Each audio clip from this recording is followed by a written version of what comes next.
मेरे प्यारे छात्र छात्राओं, आपके लिए सेकेंड टर्मिनल एग्जाम 2022 और 2023 के हिंदी पेपर लेकर हाजिर हुआ हूं। और यह सेट ए है, आप लोग गौर से देखिएगा।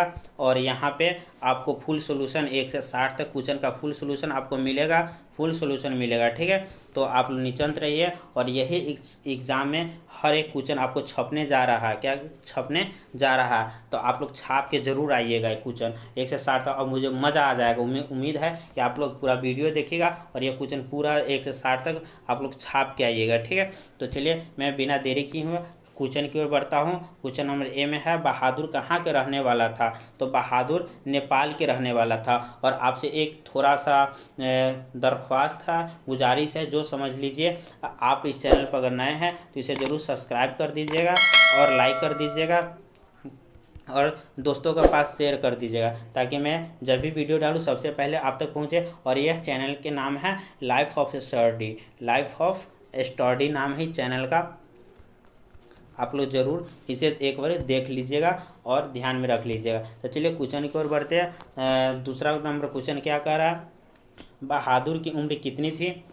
तो 11 से 12 वर्ष की थी। ऑप्शन नंबर 20 का राइट आंसर होगा, ठीक है। तो अगली क्वेश्चन की ओर 3 नंबर क्वेश्चन, बहादुर पर चोरी का आरोप कौन लगाता था? तो निर्मला के रिश्तेदार लगाता था। ऑप्शन नंबर डी इसका राइट आंसर होगा, ठीक है। तो चलिए अगली क्वेश्चन की ओर बढ़ते हैं। 4 नंबर क्वेश्चन, परंपरा का मूल्यांकन की गद्य कौन सी विधा है? तो निबंध है, यानी कि ऑप्शन नंबर सी इसका राइट आंसर होगा, ठीक है। अगली क्वेश्चन की ओर बढ़ते हैं। रामविलास शर्मा का जन्म कब हुआ था? तो 1912 में हुआ था। रामविलास शर्मा का जन्म 1912 में हुआ था। ऑप्शन नंबर 20 का राइट आंसर होगा। चलिए अगली क्वेश्चन की ओर बढ़ते हैं। 6 से देखेंगे, ठीक है। तो देखिए 6 से क्वेश्चन क्या कर रहा है? देवनागरी लिपि कौन सी भाषा में लिखी जाती है? बच्चे जानता है देवनागरी लिपि हिंदी भाषा में लिखी जाती है। इसका right answer option number A होगा, ठीक है। तो क्वेश्चन नंबर 7 में बढ़ते हैं। निम्न से गुणाकर मूल्य की रचना कौन सी है? तो नगरी लिपि है। कौन सी है? नागरी लिपि। ऑप्शन नंबर बी इसका राइट आंसर होगा, ठीक है। तो 8 नंबर क्वेश्चन की ओर बढ़ते हैं। परंपरा का मूल्यांकन पाठ के लेखक कौन है? तो इनका रामविलास शर्मा है। पाठ के लेखक कौन है? तो रामविलास शर्मा, जो ऑप्शन नंबर ए है, ऑप्शन नंबर ए है, ठीक है। तो 9 नंबर क्वेश्चन, नाखून क्यों बढ़ते हैं? लेखक से किसने पूछा? तो छोटी लड़की ने पूछा। नाखून क्यों बढ़ता हुए लेखक से पूछ रही है, ठीक है। तो अगली क्वेश्चन क्यों बढ़ते हैं? 10 नंबर, सर विलियम जेम्स समुद्र यात्रा करते हुए भारत कब पहुंचे थे? तो वो 1783 ईस्वी को पहुंचे थे। ऑप्शन नंबर सी इसका राइट आंसर होगा, ठीक है। तो चलिए अगली क्वेश्चन को बढ़ते हैं। 11 नंबर, गिरधर लाल का बेटा कौन था? तो गिरधर लाल का बेटा मदन था। कौन था? मदन था। ऑप्शन नंबर सी इसका राइट आंसर होगा, ठीक है। तो चलिए अगली क्वेश्चन के बढ़ते हैं। 12 से हम लोग देखेंगे। अम्बेडकर के अनुसार आदर्श समाज पर आधारित होनी चाहिए स्वतंत्रता, समानता और भारतीत्व, यानी कि सभी पर होनी चाहिए। किस पर? सभी पर होनी चाहिए। ऑप्शन नंबर डी इसका राइट आंसर होगा, ठीक है। 13 नंबर क्वेश्चन, नाखून क्यों बढ़ते? इस पाठ में कौन से दृष्टिकोण प्रकट करता? तो यथार्थवादी दृष्टिकोण प्रकट करता। ऑप्शन नंबर सी इसका राइट आंसर होगा। 14 नंबर, मैक्स मुलर का जन्म कहाँ हुआ था? तो जर्मनी में हुआ था। कहाँ हुआ था? ऑप्शन नंबर 20 का राइट आंसर होगा, जर्मनी में। सेन साहब की कितनी लड़की थी? तो सेन साहब की 5 लड़की थी। आप लोग जानते हैं, भली बात है, सेन साहब की 5 लड़की थी, ठीक है। तो चलिए गुरु नानक किस काल की कवि थे? तो भक्ति काल की कवि थे। ऑप्शन नंबर इसका बी राइट आंसर होगा।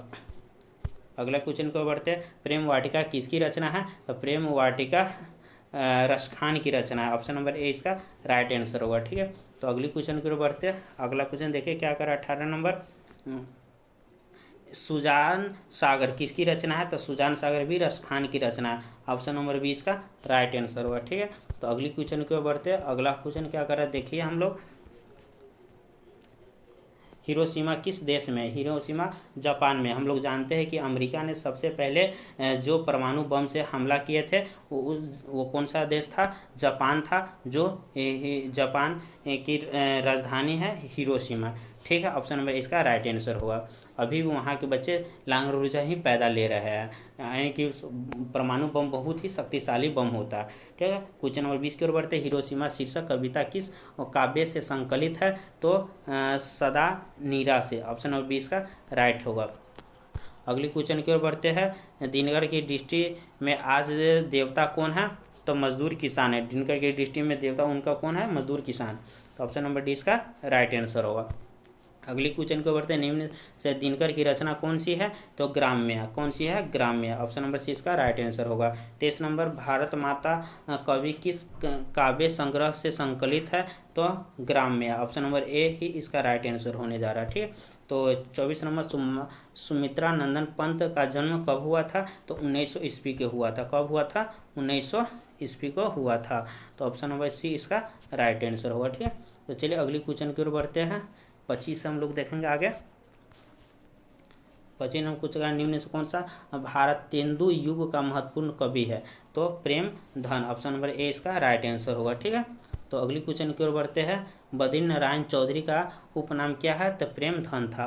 बद्री नारायण चौधरी का उपनाम प्रेम धन था, यानी ऑप्शन नंबर सी इसका राइट आंसर होगा। ठीक है, तो धनानंद किस भाषा के कवि थे? तो ब्रज भाषा की कवि थे। ऑप्शन नंबर बी इसका राइट आंसर है। ठीक है, तो 28 नंबर क्वेश्चन की ओर बढ़ रहा है। रसखान ने प्रेम वाटिका की रचना कब की थी? तो 1620 ईस्वी में की थी। इसका राइट आंसर होगा ए, यानी कि 1620 ईस्वी में रसखान प्रेम वाटिका की रचना की थी। 29 नंबर क्वेश्चन, दिनकर को किस कृति के लिए ज्ञानपीठ का पुरस्कार मिला था? तो उर्वशी के लिए। ऑप्शन नंबर ए इसका राइट आंसर होगा। ठीक है, तो चलिए अगली क्वेश्चन की ओर। प्रयोगवाद की सूत्रपात किसने किया? तो दिनकर ने किया। किसने किया? दिनकर ने किया। ऑप्शन नंबर ए इसका राइट आंसर होगा। ठीक, तो 31 हम लोग देखते हैं आगे की ओर। मंगू किस कहानी की पात्र है? तो मंगू माँ कहानी की पात्र है। और सभी का माँ सबसे निराला होता है, प्यारा होता है, दुलारा होता है अपने बच्चे के प्रति, अपने औलाद के प्रति। ठीक है, तो ऑप्शन नंबर ए इसका राइट आंसर होगा। मंगू की बड़ी बहन कौन थी? तो मंगू की बड़ी बहन के नाम कम्मू थी। क्या थी? कम्मू। इसका राइट आंसर होगा बी। ठीक है, तो मगम्मा की बहू कौन थी? मगम्मा की बहन नजमा थी। और 33 का आंसर ए होगा। ठीक है, 34 का देखते हैं। डरते विश्वास कहानी का प्रमुख पात्र कौन है? तो लक्ष्मी है। ऑप्शन नंबर 20 का राइट आंसर होगा। ठीक है, तो अगली क्वेश्चन को बढ़ते हैं। 35 नंबर, लक्ष्मण कहाँ नौकरी करता था? तो लक्ष्मण कोलकाता में नौकरी करता था। कहाँ? कोलकाता में। अगली क्वेश्चन को बढ़ते हैं। विशेषण के कितने भेद होते हैं? हम लोग जानते हैं विशेषण के 4 भेद होते हैं। कितने? 4 भेद होते हैं। ठीक है, ऑप्शन नंबर ए इसका राइट आंसर होगा। अगली क्वेश्चन की ओर बढ़ते हैं। देखिए 37 से आगे हम लोग देख रहे हैं। निर्जन में कौन सा उपसर्ग है? निर्जन में निर उपसर्ग है। हम लोग आपको बार बार बताते हैं से जो शुरू में जुड़ जाए, जो किसी शब्द के शुरू में जुड़ जाए, कहाँ? शुरू में जुड़ जाए तो क्या कहलाता है? उपसर्ग कहलाता है। और जो अंत में जुड़े तो क्या कहलाता है? प्रत्यय कहलाता है। क्या कहलाता है? प्रत्यय कहलाता है। आप लोग समझ गए, जो शुरू में जुड़ता है वो उपसर्ग कहलाता है, और जो अंत में जुड़ता है वो क्या कहलाता है? प्रत्यय कहलाता है। ठीक है, तो समझ गए होइएगा आई होप। तो 38 नंबर क्वेश्चन की ओर बढ़ते हैं। दीपक ने भिखारी को पैसे इसमें को किस कारक की भक्ति है? तो संप्रदान कारक की भक्ति है। ऑप्शन नंबर 20 का राइट आंसर होगा। ठीक है, तो 39 नंबर करें। बुढ़ापा शब्द की कौन सी संज्ञा? तो बुढ़ापा शब्द भाववाचक संज्ञा। इसमें बुढ़ापा बच्चा अच्छा या किसी, यानी कि जो जिसे भाव में महसूस हो, जिसे छुआ न जाए न देखा जाए। हम लोग बच्चे में पढ़े होंगे, जिस संज्ञा को न छुआ जाता है न देखा जाता है वह भाववाचक संज्ञा कहलाता है। केवल महसूस किया जाता है, केवल महसूस किया जाता है। क्या किया जाता है? महसूस किया जाता है, वह भाववाचक संज्ञा कहलाता है। जैसे हमारे धड़कन हो गया, दिल हो गया, ठीक है, इसको हम लोग छू नहीं सकते। सांस हो गया, इसको छू नहीं सकते, केवल महसूस कर सकते। 40 नंबर पूछा है, अंतिम में कौन सा प्रत्यय है? तो अंतिम में इम प्रत्यय। हम अभी बतलाए तो उपसर्ग किसी शब्द के शुरू में जुड़ता है और प्रत्यय किसी शब्द के बाद में जुड़ता है, यानी कि अंतिम में जुड़ता है। तो अंतिम में पूछ दिया, अंतिम का प्रत्यय क्या होगा? तो इम होगा। क्या होगा? ऑप्शन नंबर सी इसका राइट आंसर होगा। तो चलिए 41 से देखते हैं हम आगे की ओर। नीरव का संधि विच्छेद क्या है? नीरव का संधि नी जोर रव है। नी जोर रव। ऑप्शन नंबर 20 का राइट आंसर होगा। ठीक है, तो अगली क्वेश्चन के बढ़ते हैं। जन्म मरण में कौन सा समास है? जन्म मरण में द्वंद्व समास है। ऑप्शन नंबर ए इसका राइट आंसर होगा। ठीक है, तो 43 नंबर क्वेश्चन की ओर बढ़ते हैं। परिविशेषण शब्द किसकी विशेषता बतलाता? तो विशेषण शब्द की विशेषता बतलाता परिविशेषण, ठीक है। क्या कि परिविशेषण से विशेषण टूट कर बना हुआ, ठीक है। तो 44 नंबर क्वेश्चन के बाद निम्न से तत्सम शब्द कौन सा है? तो तत्सम अग्नि है। कौन सा? अग्नि। ऑप्शन नंबर ए इसका राइट आंसर होगा। चलिए, तो 45 नंबर मधुर का विलोम क्या है? मधुर का विलोम कद्दू है। ऑप्शन नंबर डी इसका राइट आंसर होगा, ठीक है। तो अगली क्वेश्चन की ओर बढ़ते हैं। 46 नंबर, निम्न कौन सा फूल का पर्यायवाची शब्द नहीं है? तो हम जानते हैं कुसुम होता है, सुमन होता है, पुष्प होता है, लेकिन कॉपी नहीं होता। कॉपी नहीं होता, इसका राइट आंसर होगा बी, नहीं होता। इसमें पूछ रहा कौन नहीं होता, तो नहीं, इसका आंसर बी होगा, ठीक है। तो अगली क्वेश्चन की ओर बढ़ते हैं। 47 नंबर से हम लोग देखेंगे, ठीक है। तो 47 नंबर क्वेश्चन कह रहा कवि का स्त्रीलिंग रूप क्या है? तो कवि का स्त्रीलिंग ऑप्शन नंबर ए होगा कवित्री होगा। क्या होगा? ऑप्शन नंबर ए कवित्री होगा, ठीक है। तो अगली क्वेश्चन की ओर बढ़ते हैं। 48 नंबर क्वेश्चन का निम्न से कौन सा शुद्ध शब्द है? तो आशीर्वाद शब्द जो शुद्ध शब्द है, कौन सा? शुद्ध शब्द आशीर्वाद है, ठीक है। तो अगली क्वेश्चन की ओर बढ़ते हैं। 49 नंबर, निम्न से कौन सा गुणवाचक विशेषण नहीं है? तो देखिए, जिसका गुण बताता है उसे गुणवाचक विशेषण। तो अच्छा किसी चीज़ का गुण बताते हैं, किसी की बुराई कर देता हम बोलते हैं ये अच्छा चीज़ है। गोल होता है कोई सामान तो बोलते हैं गोल, कोई वस्तु रहता है उसको किसी चीज़ की विशेषता बताते हैं, गुण बताते हैं। काली होता है तो ये भी गुण बताते हैं, लेकिन कुछ थोड़ा बहुत अधिक ये किसी चीज़ का गुण नहीं बताया जाता। तो यही गुणवाचक विशेषण ऑप्शन नंबर डी होगा, ठीक है। नहीं पूछ रहा, नहीं दोस्तों देखिए ध्यान देखिए दीजिएगा, और नहीं हाँ इसमें थोड़ा कंफ्यूज होता रहता बच्चा सब, तो थोड़ा इसमें ध्यान दे दीजिएगा। ऑप्शन नंबर 50 नंबर क्वेश्चन का रहा मैं राम का भाई हूँ, इस वाक्य में सर्वनाम कौन है? तो मैं देखिए संज्ञा के बदले जो प्रयोग जो शब्द होता है उसे सर्वनाम कहते हैं। आप लोग भली भांति जानते हो। ये ऑप्शन नंबर ए इसका राइट आंसर होगा, ठीक है। 51 नंबर मोहन घर पहुंच गया, इसमें पहुंच गया किस प्रकार की कवि है? तो सर्वमक, आक्रमक, पूर्वकालिक या प्रेरणार्थ? तो पूर्वकालिक। ऑप्शन नंबर सी इसका राइट आंसर होगा, क्या? ऑप्शन नंबर सी इसका राइट आंसर होगा, ठीक है।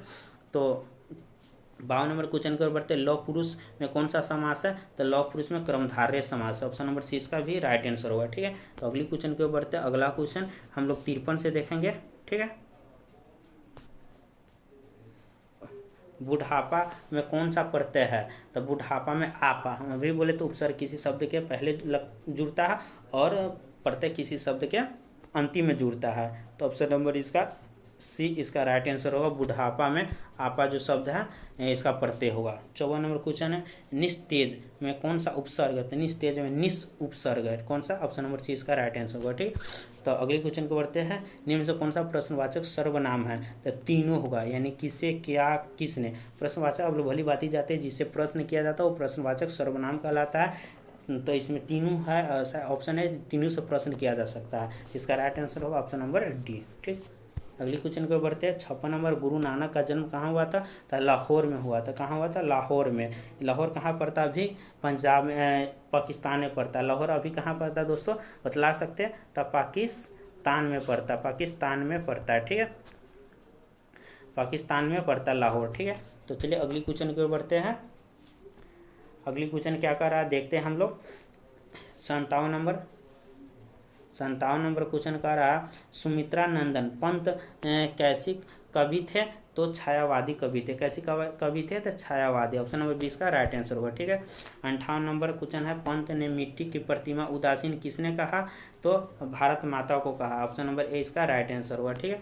तो अगली क्वेश्चन को बढ़ते हैं। प्रसिद्ध नर्तक शंभू महाराज बिरजू महाराज कौन थे? तो प्रसिद्ध नर्तक शंभू महाराज बिरजू महाराज कौन थे? तो चाचा थे। कौन थे? चाचा थे। इसका राइट आंसर बी हुआ, ठीक है। अगली क्वेश्चन को बढ़ते हैं। अगला क्वेश्चन जो लास्ट क्वेश्चन है, जितना झगड़ा होता है डैश डैश डैश बढ़ती है। तो उम्र बढ़ती, क्या बढ़ती? उम्र बढ़ती है। ये कवि बोले थे जितना झगड़ा होता उतना उम्र बढ़ती है, ठीक है। इसी तरह से मेरा 1 से 60 तक क्वेश्चन समाप्त हुआ और मैं फुल सॉल्यूशन किया हूँ और आप लोग को थोड़ा भी समझ में आया होगा। और तो आप लोग जाके एग्जाम में पूरा क्वेश्चन छाप दीजिएगा 1 से 60 तक क्वेश्चन, ठीक है। और आप लोग अगर अभी तक इस चैनल को सब्सक्राइब नहीं किए है तो इसे जरूर सब्सक्राइब कर दीजिएगा, लाइक कर दीजिएगा और दोस्तों के पास शेयर कर दीजिएगा, ताकि मैं आगे के वीडियो इसी तरह से लाता रहूँ, आपको इसी तरह से प्रोवाइड कराता रहूँ।